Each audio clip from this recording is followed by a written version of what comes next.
process. Continue our selection process. Continue our selection process. Continue our selection process. Continue our selection process. Continue our selection process. We want justice. Exam on time. We want exam on time. We want exam on time. We want exam on time. नहीं किसी से भीख मांगते, हम हमारा हक मांगते, नहीं किसी से भीख मांगते. We want justice. We want exam on time. We want exam on time. Yes, we want exam on time. We want exam on time. हम हमारा हक मांगते, नहीं किसी से हक मांगते, नहीं किसी से भीख मांगते, नहीं किसी से भीख मांगते. We want exam on time. We want exam on time. We want exam on time. मैं टीएसएल का थैंक यू करना चाहूँगा सर, आप यहाँ पे आए हमारे सुनने के लिए.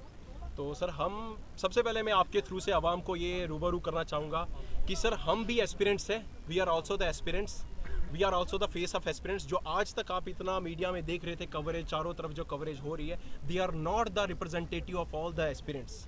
ये एक जम्मू में एक हवा बन गया है कि हाँ सारे एस्पिरेंट्स के साथ ऐसा हो रहा है, ये हो रहा है. We are not with them. हम भी एक सेक्शन ऑफ एस्पिरेंट्स हैं जो यहाँ पर बैठे हैं. और सर सबसे पहले मैं आपको बताना चाहूँ, we are the genuine aspirants जिनने पिछली बारी भी एग्जाम क्लियर किया है और इस बारी भी हमारा मार्क्स कार्ड इतना बन रहा है कि हम एग्जाम क्लियर कर लेंगे. ठीक है सर, हमने हार्ड वर्क किया, हार्ड वर्क करके हमने इस एग्ज़ाम को एक बार क्लियर किया, फिर ये एग्ज़ाम को कैंसिल कर दिया गया इन्हीं लोगों के इस प्रोटेस्ट पे. ठीक है, हमने सोचा कि एक बार ही चलो हो गया, अब थोड़ा उस टाइम हमें कुछ ऐसे मलिशियस थिंग्स भी मिली तो इन्होंने दूसरी बार एग्ज़ाम प्रोसेस करवाया, अभी दूसरी बार हुआ है. तो सर देखिए अभी जो एग्ज़ाम है उसमें मेनली इशू आ रहा है, दो इश्यूज मेन आ रहे हैं एप्टेक को लेके, जो कि बड़ा फेमस इशू बना हुआ है सर. एप्टेक को लेके दो इश्यूज है. पहला कि एप्टेक ब्लैक लिस्टेड है, दूसरा ये कि एप्टेक से पेपर क्यों करवाया. तो सर मैं आपके थ्रू ना इस चीज़ को बड़ा क्लैरिफाई करना चाहूँगा. किस तरीके से कि देखिए सर, सबसे पहले तो कहते हैं कि एप्टेक जो से पेपर क्यों कराया. सर एप्टेक से पेपर करवाया तो मैं आपको कहना चाहूँगा दिसंबर 5 को जेके पीएसआई का एग्जाम था. ये जो एप्टेक थी ये उससे महीना 2 महीने पहले ही नोटिस में आ चुकी थी कि ये हमारा एग्जाम ले रही है. उस टाइम कोई बच्चा रोड में नहीं आया, किसी ने प्रोटेस्ट नहीं किया, कोई नहीं बोला कि ये कैंडल मार्च करो चलो हम, क्योंकि सर जो इल्ज़ामात लगाए जा रहे हैं वो अभी के नहीं है, वो बहुत पहले के इल्ज़ामात है जो हमारी एप्टेक पे लगाए जा रहे हैं. तो मैं ये कहना चाहूँगा सर, जो एप्टेक कंपनी पे आपने इल्ज़ामात अभी लगा रहे हो, तो 5 को जब पेपर था जेके पीएसआई का तो उससे पहले ये बच्चे कहाँ थे, क्योंकि सर तब इनको ये इशू था ही नहीं. जब 5 को एग्ज़ाम हुआ उससे पहले कोई बच्चा रोड पे नहीं था.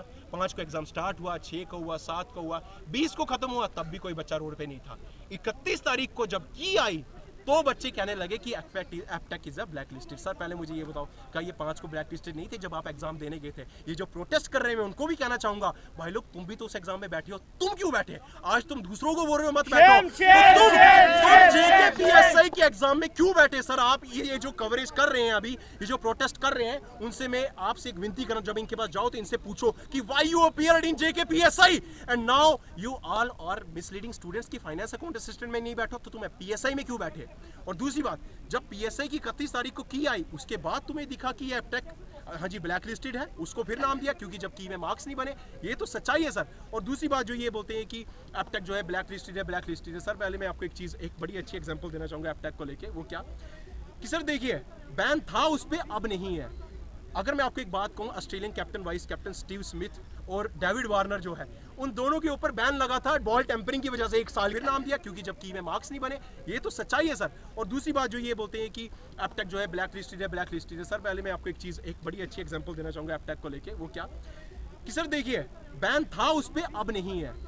अगर मैं आपको एक बात कहूँ, Australian captain vice captain Steve Smith और डेविड वार्नर जो है, उन दोनों के ऊपर बैन लगा था बॉल टेम्परिंग की वजह से. 1 साल के लिए लगा था सर. और अभी जो बॉर्डर गवास्कर ट्रॉफी इंडिया में हो रही है, वहां पे who was the representative of Australia? Steven Smith was the captain. Sir वो कैप्टन है तो क्या मतलब आज पूरी ऑस्ट्रेलिया टीम ये बोले, पूरी ऑस्ट्रेलिया टीम ये तो नहीं ना बोलेगी कि हाँ जी इस पे बैन था. जो उसकी सजा थी वो भुगत चुका है. उसके बाद वो दोबारा ऑस्ट्रेलिया के लिए खेला और उसके बाद अभी भी वो रिप्रेजेंट कर रहा है. चेन्नई सुपर किंग 2 साल के लिए बैन हुई, तीसरे साल जब वो आई तो उन्होंने खिताब जीत लिया आईपीएल का. तो सर बैन का मतलब ये नहीं होता कि लाइफ टाइम आप उसको, आप कोई आज बोलते चेन्नई सुपर किंग में 2 साल बैन लगा, तो 2 साल बैन था तो 2 साल में तो उन्होंने नहीं ना खेला, वो तीसरे साल आके खेले, उन्होंने ट्रॉफी जीत ली. सर ये एक प्रोपेगेंडा है टोटली. अभी देखो मैं आपको बताऊं प्रोपेगेंडा है. तो अब ये प्रोपेगेंडा कैसे चल रहा है इनका? अभी एग्जाम था, एग्जाम से पहले ये आगे बोलने के लिए कि हमने एग्जाम नहीं देना है, बैठ के रोडों पे। अभी जब एग्जाम कैंसिल कर दिया जेकेएसएसबी ने, 10 दिन बाद यही बच्चे बाहर आएंगे कि कैलेंडर क्यों नहीं निकाल रहे हैं। जब कैलेंडर निकालो तो इनको एग्जाम देने से दिक्कत है, जब एग्जाम कैंसिल हो जाए फिर इनको कैलेंडर चाहिए। सर ये एक टोटली एक विशियस सर्कल है जिसमें ये बच्चों को फंसाना चाहते हैं। लेकिन मैं ये बताना चाहूंगा, ये बच्चे सारे बच्चे नहीं है, हम जेन्युइन एस्पिरेंट्स हैं। ये वो बच्चे हैं जिनका काम ही यही है, जेन्युइन एस्पिरेंट अपने कमरे में बैठ के अपने खून पसीने की पढ़ाई करता है। और सर आखिर में मैं एक बात कहना चाहूंगा सर इसके साथ, आखिर में मैं एक बात कहना चाहूंगा इसके साथ, क्या कि सर इनका यही प्रोसेस चलता है, यही प्रोपेगेंडा ये चलाते रहते हैं कि एग्जाम को कैंसिल करो फिर।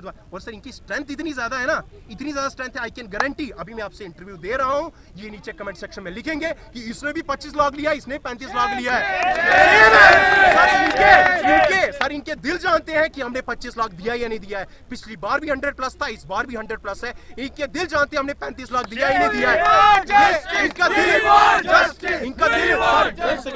दिल भी नहीं मानेगा, इनको पता है अंदर से कि हम वो एस्पिरेंट्स नहीं है, स्टिल ये लिखेंगे क्योंकि इनकी तादाद इतनी ज्यादा कि एक कमेंट करेगा तो 500 उसको लाइक भी कर देंगे, वो हिट हो जाएगा, स्पैम हो जाएगा। लेकिन सर देखिए सच्चाई कभी दबती नहीं है, ये लिखे उससे हमें फर्क नहीं पड़ता, because we are the genuine aspirants.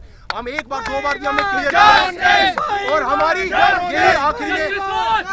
हमारी आखिरी में यही डिमांड है सर कि एग्जाम को हमेशा ही स्ट्रीमलाइन वे में किया जाए। क्योंकि सर देखिए आप 1, 2 जितनी बार एग्जाम ले लो, हर बार 1,20,000 में से 1,19,000 सेलेक्ट नहीं होना है। गवर्नमेंट से, गवर्नर सर से मेरी ये दरख्वास्त है सर कि हर बार 1,19,000 सेलेक्ट नहीं होना है। 1000 ही बच्चा सेलेक्ट हो गया, ये 1,19,000 ने एक प्रोपेगेंडा बना दिया है कि जब भी एग्जाम में सेलेक्ट नहीं होंगे तो हम एक गैंग बनाएंगे, फिर हम प्रोटेस्ट करेंगे। सर इस तरह से तो ये हमेशा ही हावी होंगे स्ट्रेंथ में। अरे आखिर में आप 1, 2 जितनी बार एग्जाम ले लो, हर बार 1,20,000 में से 1,19,000 सेलेक्ट नहीं होना है। गवर्नमेंट से, गवर्नर सर से मेरी ये दरख्वास्त है सर कि हर बार 1,19,000 सेलेक्ट नहीं होना है। 1000 ही बच्चा सेलेक्ट हो गया, ये 1,19,000 ने एक प्रोपेगेंडा बना दिया है कि जब भी एग्जाम में सेलेक्ट नहीं होंगे तो हम एक गैंग बनाएंगे, फिर हम प्रोटेस्ट करेंगे। सर इस तरह से तो ये हमेशा ही हावी होंगे स्ट्रेंथ में। अरे आखिर में एक बात कहना चाहूंगा कि सुनिए सर, ये जो आज बात करते हैं ना, ये जो आज बात कर रहे हैं कि हम एस्पिरेंट्स के लिए खड़े हैं, जो भी सो कॉल्ड लीडर XYZ उन्होंने अपने बनाए हुए हैं, सर हमें उनसे मतलब नहीं है। अगर वो इतने जेन्युइन होते ना तो वो ये भी बोलते कि जेन्युइन एस्पिरेंट्स के साथ गलत नहीं होना चाहिए, लेकिन वो ये कभी नहीं बोलेंगे क्योंकि वो भी अपने पॉलिटिकल बेनिफिट में बैठे हुए। नहीं तो वो हमसे भी बात करते कि जेन्युइन एस्पिरेंट के साथ ही गलत होना चाहिए, लेकिन नहीं होना चाहिए। लेकिन उन्होंने हमारी एक बात नहीं सुनी, बिकॉज उनको मतलब ही नहीं है। दे गो विद द मास। और आपको सर अच्छे से पता होगा मास के साथ वही जाता है जिसको अपने पॉलिटिकल बेनिफिट्स चाहिए होते हैं। और याद रखना, ये जो गांधीवाद हो रहा है सर, हर चश्मे वाला गांधी नहीं होता।